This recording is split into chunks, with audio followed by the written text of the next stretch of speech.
Welcome to the fastest stop in town. Today we'll start the Succah Daf Lamed Ches. We are going to begin on Lamed Ches Amud Aleph by the Mishnah. Mishma b'derech. Person is traveling, and we're going to be focusing on why the Mishnah uses that language. And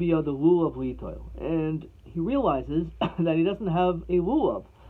So the point is that he doesn't have to worry about it because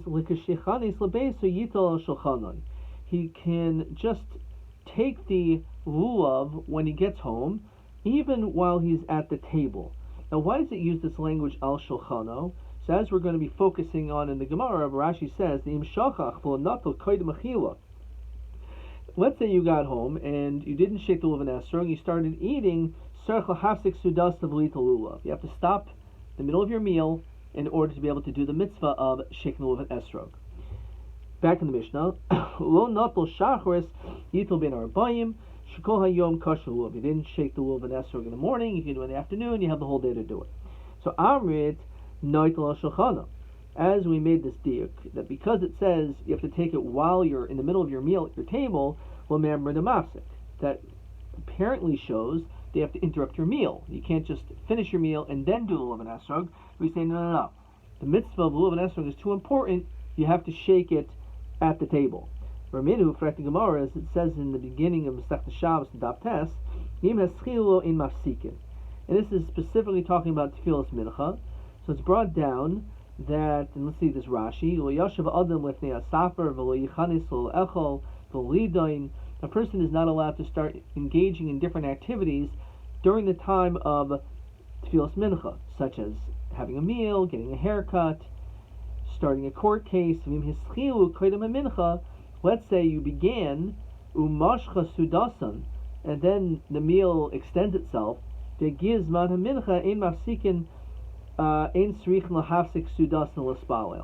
right off the bat, Rashi kind of gives a little bit of a possible reason why maybe ein mafsikin is not really a stira, because what happens in the event that you started off before the Zman?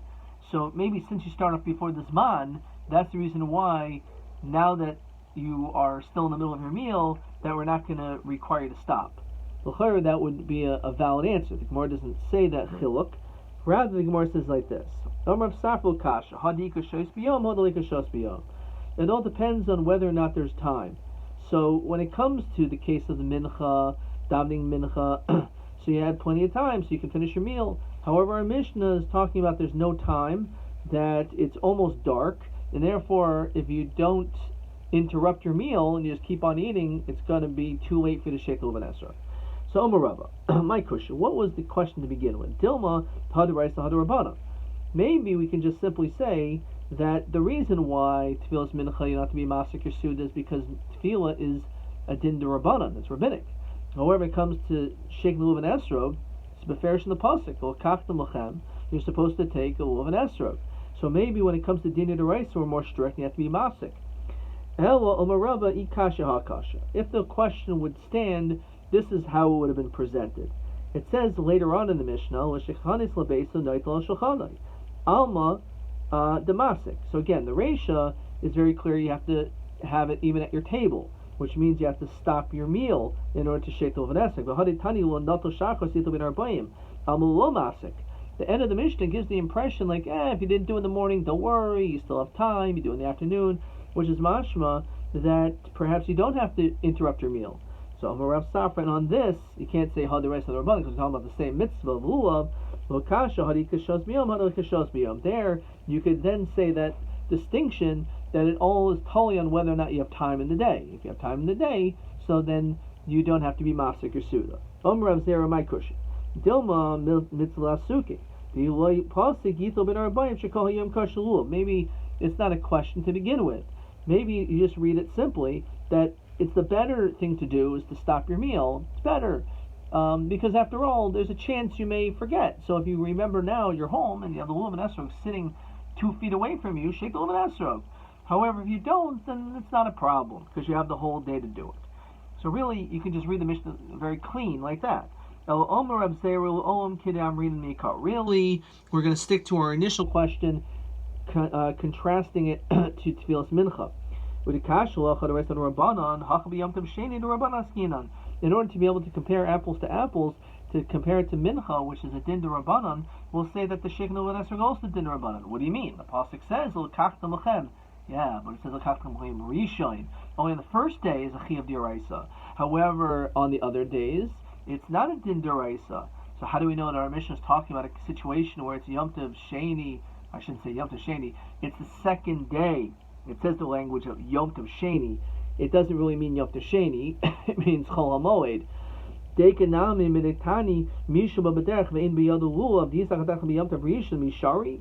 we're talking about Mamish and Yom Tov, then how could we possibly say that it is mutter, right? It's not mutter to travel on these days. You're going to be going on a tiyul, traveling around. What do you mean? It's the first day of Yom Tov. So l'chayra, the fact that the Mishnah uses this language of Misha B'Derech is talking about Chol HaMoed. It's not Yom Tov anymore, and therefore the din is no longer deraisa, and therefore the question again stands: how come when it comes to the lulav, which is din, even though it's the din Rabbanan, you have to be mafsik your in the middle of your suda to shake the lulav and esrog, but not by mincha? And the answer is whether it's shoyis b'yom or not. Question 9.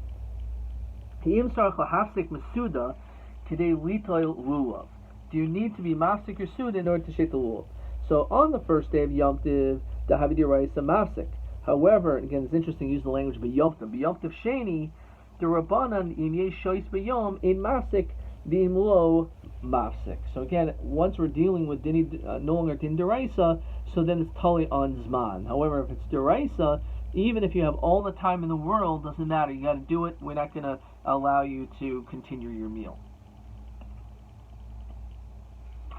Let's see the next Mishnah. Misha haya eved o isha or katan. Let's say you have a servant or a woman or a child, which we usually link nashim avadim katan. It's interesting, the language. First here mentions eved, isha, and katan. Usually it's nashim avadim and katanim. So it's interesting how the Mishnah chooses it in that language. But it says makrin oisa. Let's say you have these people that are going to read for you. Says Rashi, Kachle no hagin. This was the tradition. Echad kares ha'halel u'moitzis harabim.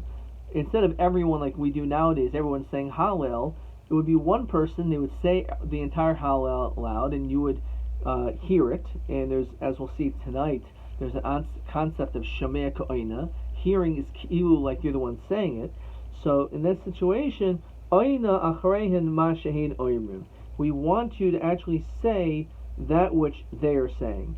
It's not sufficient for you just to listen to them. And the reason Rashi says that if it's an eved, isha or katan, hoyav in mechuyev b'davar, in moitzes ha-mechuyev midi chavasai.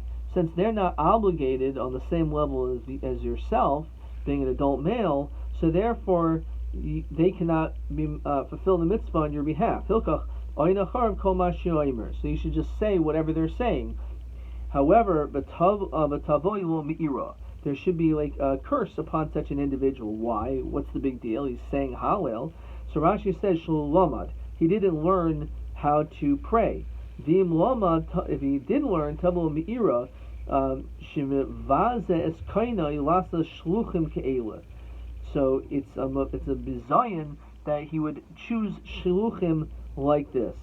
Now it's mashma that the shlichus has value. But the Mishnah says they repeat whatever is said, which is Matzah Shlichus really has no value. Again, the point is that you're choosing this person that you should listen to them, and therefore it should be a Tabalo Me'ira. It's another interesting diuk of this Rashi.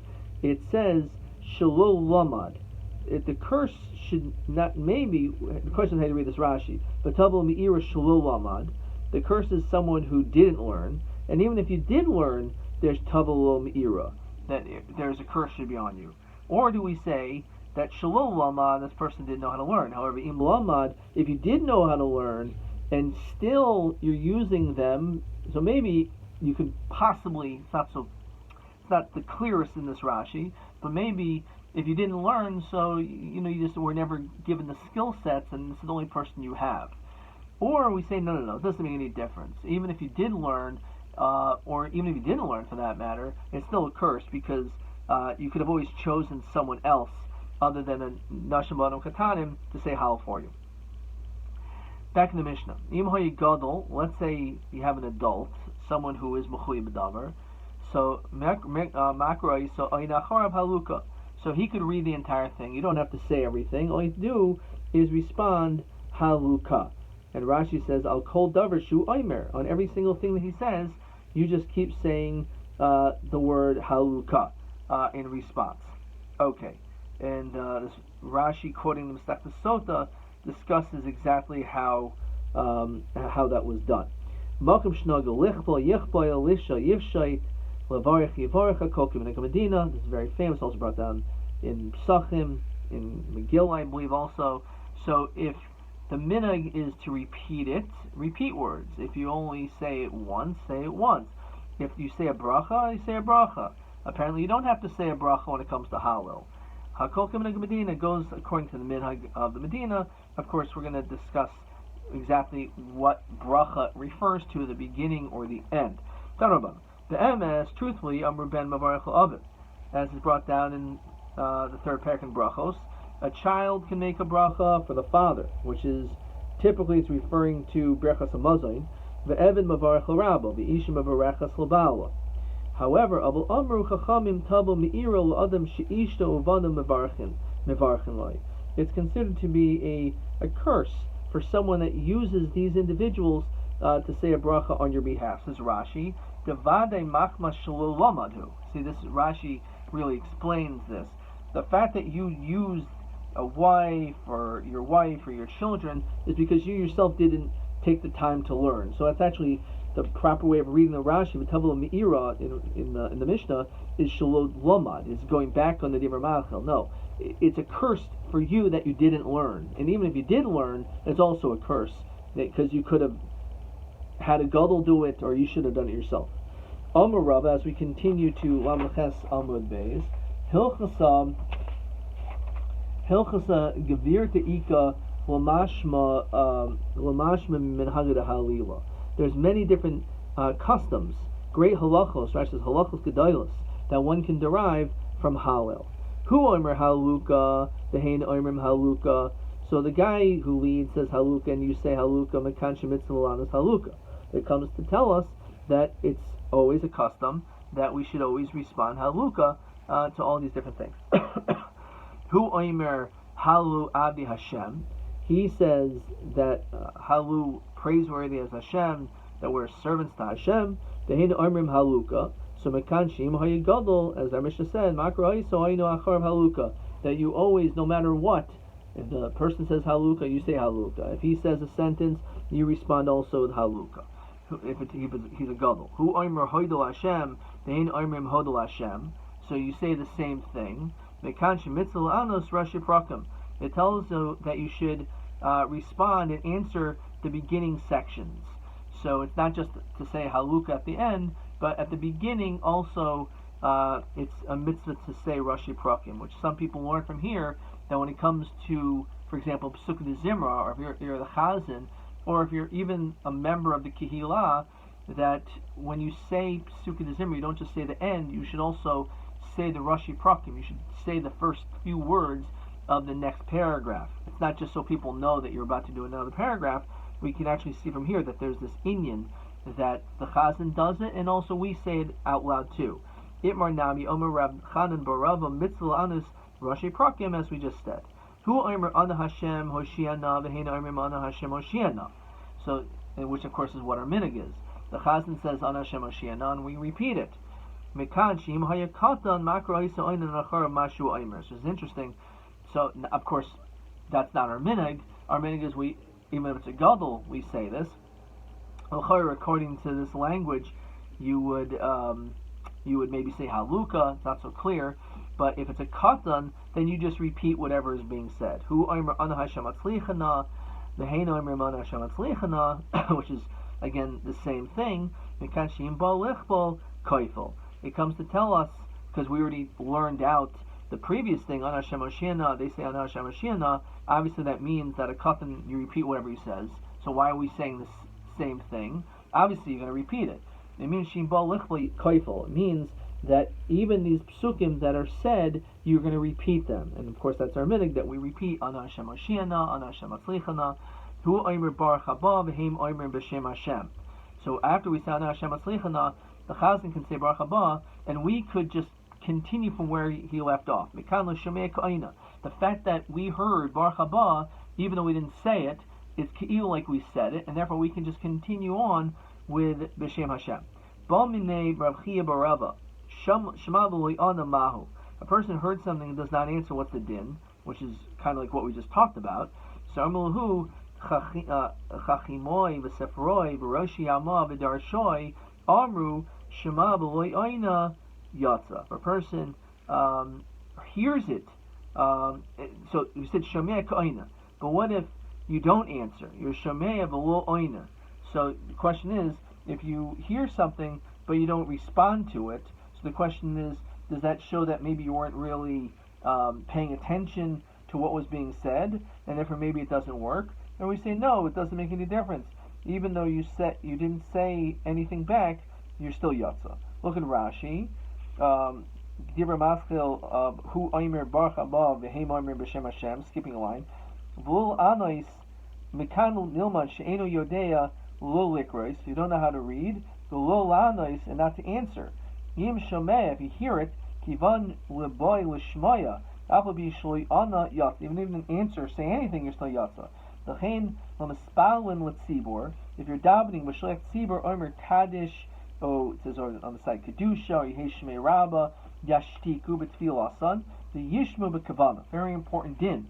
That if, let's say, you're caught in the middle of the Shmon Esrei, and you daven a little bit longer, and the Chazan starts doing the Chazar Sashas repetition, so all you need to do is just, when they get to the Kedusha, or for Kaddish, or Yehesh Shmei Rabba, you don't say anything, you stop, and you listen.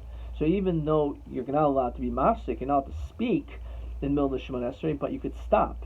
And by you listening, there's a din of Shemei K'Oina. That's an important din. Again, if you're in the middle, they're about to start Kedusha, so you don't have to speed up and finish your Shemon Esrei. You can just stop and listen. And Shemei K'Oina, so then you're okay. If we look at this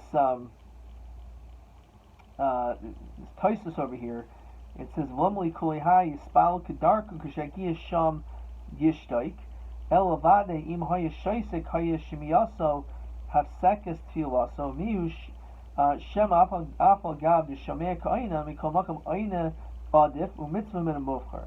So it's still better to obviously to say it yourself. That's the idea of Shemei K'Oina. It's not on the same level, but it's a Ki'ilu, it's like it. Better obviously to say it yourself than just to sit there and not say anything. Okay, so again, the din is that if you're Shemeya, V'li Oinen, you don't answer, you say nothing, you're still Yatza. Imar Nami, Amar Rav Shimon ben Pazi, Amar Rav Yeshua ben Levi, Misham bar Kapara, V'nayin lo Shemei K'Oinen. So how do we know there's this din? The Chsiv, as the Pasuk says in Sefer Malachim, Es, in parentheses, Es Adavarim, it's Es Melech Yehuda, regarding, or on the side, Kol Divrei HaSefer, Asher Kara, Yeshayahu, or it's Melech Yehuda, V'chi Yeshayahu Karan. So it sounds like Yeshayahu was the one that was doing the reading. V'lo Shafan Karan. Shafan was really the person who read. D'chsiv Dikrahu Shafan is called Avar Mo'ela Lifnei HaMelech. The king wouldn't do the reading. That's beneath him. He would sit and listen. And Shafan was the individual who would read to the king. But the pasuk says that it was actually Asher Kara Yeshayahu Melech Yehuda, that he actually read it, but he didn't read it. The fact that the pasuk says that Yeshayahu read it, even though Shafan read it, but it was really Yeshayahu was listening, so Shemei K'Oina, that's the proof. I have a Dilma Buster Dikarinhu Shafan Kar Yeshayahu. Maybe after Shafan read it, Yeshayahu Taka read it also. So how's that a raya? So Amaravacha Bar Yaakov Lo Sachataitach. Don't think that that's true. The pasuk says Yan Rach Levavavcha, that for those who are soft and tender in heart, the Tichnal Lefnei Hashem, and those who are humble for Hashem, Bishamacha as the Varim Eila, from that which you heard. So which the drush is Bishamacha B'loi B'karecha. The fact that it says that you heard it is very clear that he never read it. Amar Rabba Lo Lema Inish Baruch Haba B'Had B'Shem Hashem El Baruch haba b'shem Hashem bahadadi. A person shouldn't say Baruch haba and then stop and then say b'shem Hashem, but rather you should say it all together. So what's the big deal? Why can't you just say it together? So Rashi says, the very last line, Misha ein acher mikra oisa lo leim Baruch haba v'yinasim b'neihem, like take a breath, b'had b'shem Hashem, d'loi kama schara a milsa d'le'el u'mechse k'moitzel vatala. Because if you have a long break, people may hear the words b'shem Hashem, and therefore they'll think that you're saying Hashem's name for no reason. So when you say Baruch haba, you should say Baruch haba b'shem Hashem, so that this way they'll hear Hashem and they'll link it to the entire phrase. Okay, let's see the parentheses. Armali Rav Safra, as we continue the Lamed Testament Aleph, Moshe Shaper Ka'amrid. Moshe, of course, what does it mean? Moshe, Rashi says Gadol Hador. Is this really correct? Rashi says Bitmia. El Hasam v'hacha suki milsahi v'leislan ba. This is considered to be the proper way of doing it, or it's a way of doing it. Therefore, it's not an issue. Says Rashi, Hoyel b'kavanaso ligmar leislan ba. Your kavana was to finish the whole pasuk, so it's not an issue. Amru Rabbi Lili me'inish yehishmei rabba v'hadim mevarach el yehishmei rabba mevarach v'hadadi, for the same reason. So Amru Rav Safra again, Moshe, the Gadol Ador. Shaper Kamar, are you saying the right thing? El Hasa Vahacha Suki Milsahu V'leis Lanba. It's not an issue. Okay, we're going to stop there. We're not going to continue the next piece. We'll see the rest of that in tomorrow's daf. Let's see a couple of questions. Question 9. So he said on the first day you do have to be mafsik. The second day it's totally if there's time. Question 10, we'll see that tomorrow. TA 18. Tishagadol makriyas halel. When the person says halel, mahashemin einan acharav. What should those who hear it say afterwards? The answer should just be haluka. Let's see what else he says. Barashi prakim, oinin rashi mosher perik. Bishar oinin haluka. That's a little bit of a curveball. So of course there's Rashi Prakim, but in addition to that, you always have to say Haluka. Okay. Question TB19. Misha Shachach v'hiskil b'suda. Someone who began their meal, kodim shenat lulav, masay hadin shemasik be'emsa sudasa. When do you have to stop in the middle of your meal? Two answers. Either if it's Yom Tov Rishon always, because it did the Raisa, or Shar Yamim, only Leka Shos B'Yom if there's no other time left in the day. Adkan.